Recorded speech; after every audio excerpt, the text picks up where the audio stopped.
Hello there and welcome to bnetTV.com. I'm Michelle Sklar. We're here at the Mobile Marketing Association's Forum in Los Angeles, and I'm joined by Nancie Wight of Airborne Entertainment. Thank you so much for taking the time to speak with us today. So we were talking a little bit earlier about what your company does. So let's just kind of backtrack a little bit and tell us how you fit into the mobile space. Okay, so Airborne Entertainment is a Montreal-based company that has been in the mobile space for 7.5 years, and we're partnered with all of the top-tier carriers. 95% of our work is really in the U.S., and we focus primarily on bringing large media brands into the mobile space based on where the fit is. So a lot of it is content sales. We do a lot of premium content business, mobile promotions, in-arena, whatever fits the brand is kind of the way we move forward. Right.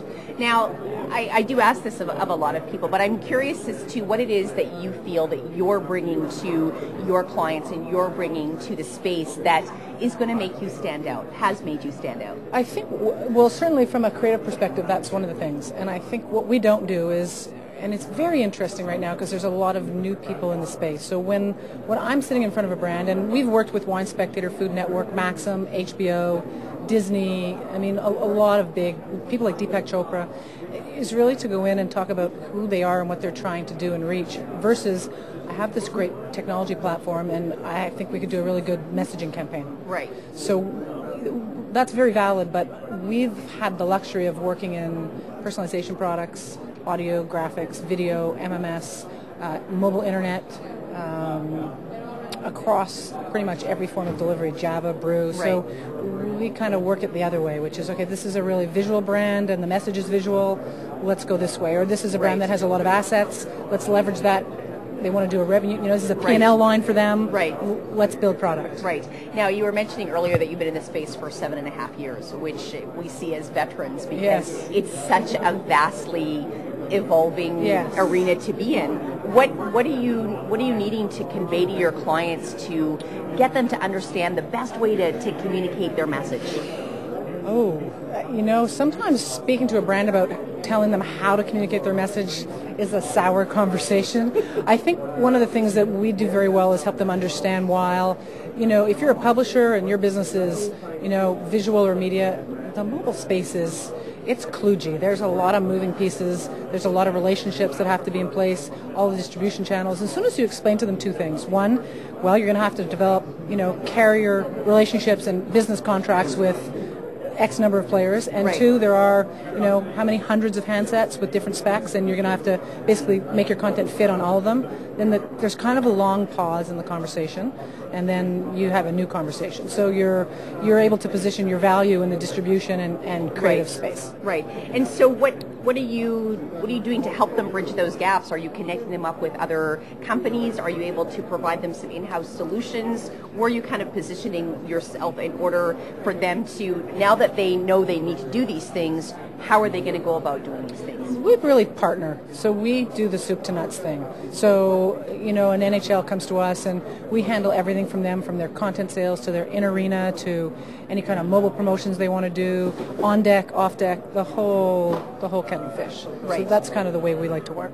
You also mentioned earlier that Airborne Entertainment had started with some interesting personalities, if you will, that got the company started. And I know as a fellow Canadian, I definitely appreciate Canadian lore. Yes, exactly. Canadian lore. Yes. So maybe for our viewers, you could educate us and entertain us. Sure. So the company started in spring of 2000, and it was the two original founders were Garner Bornstein and Andy Noman.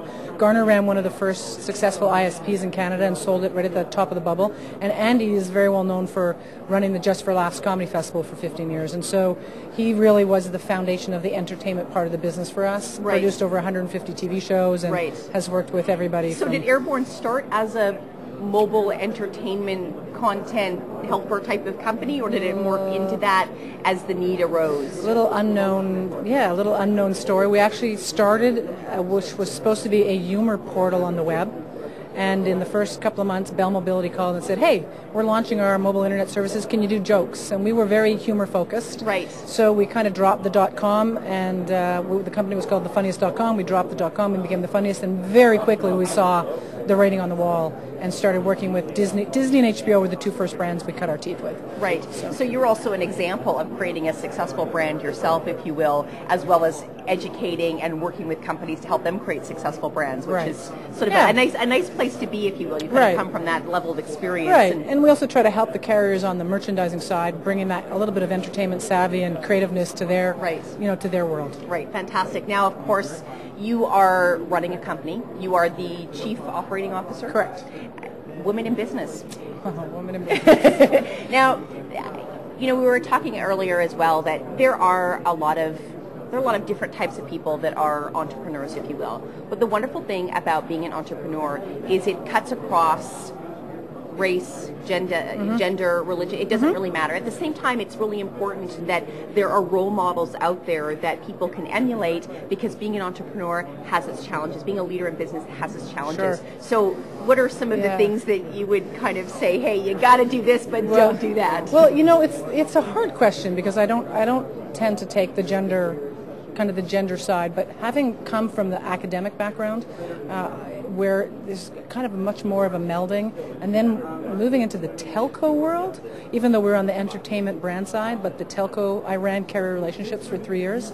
It's such a male world, and the mechanics are so male driven. Right. I don't think I was really aware of the role that I was playing for other women until very recently, when so many people commented to me and just said, fantastic. And it didn't really click for me, but I have a lot of friends that are on the carrier side, and I totally understand their world. I think they're outnumbered, and they're outnumbered in general, but there's a real misranking there, and a lot of them are really trying to claw up what was a traditional male ladder. Right. I don't see the same thing when I'm in with the brands and the media companies. That's a much more mixed field, and just as many women as men, as I'd say, you're speaking to. Right. But there's like a club. There's a club. Well, then perhaps a better question to ask. It's like the Canadian club. The Canadian club, exactly. The Just for Laughs club. Yeah. It goes on and on and on. Poutine. Yes, exactly, poutine. Perhaps a better question then is, what do you think it takes to succeed in business in the mobile world? I think in the mobile world, one of the most important things is flexibility and an ability to change your mind and rethink things. I mean, we've had to do that constantly with our business, or we would be gone. So I think it's a constant coming to these MMA conferences. For me, the first one I went to, after 7 years in the industry, I thought, usually I see a lot of people, how you doing? I didn't know who anybody was. Who are all these people? So you have to be, turning quickly and making decisions quickly, which, is contradictory to what goes on in the mobile business, which is everything takes so long to launch, it takes so long to get it ready. Right. But in terms of, you have to be flexible. Right. I think that one of the topics, if you will, that we've had a chance to discuss with some of the speakers that we've interviewed today is that if we're unwilling to work collaboratively, then the process is going to take much longer than we're already anticipating it might take. Well, it's interesting, because one of the things that I was asked today on the panel was, what is your position in the value chain? And I really believe right now we're still working out the value chain. And a couple of years ago, I think we knew the value chain, and now the value chain is changing. Right. Advertising agencies weren't in this space a couple of years ago. The Yahoos and the Googles weren't who they are now in this space. So the value chain is evolving. So that's another challenge, is to try to figure out your balance in the business development relationships and what kind of value you can sell and where you have to suck it up. Right. So, for lack of a better term. Awesome. Well, Nancie, thank you so much for speaking with us today. We've been speaking with Nancie Wight of Airborne Entertainment, and we're here at the MMA Forum in Los Angeles. I'm Michelle Sklar with bnetTV.com.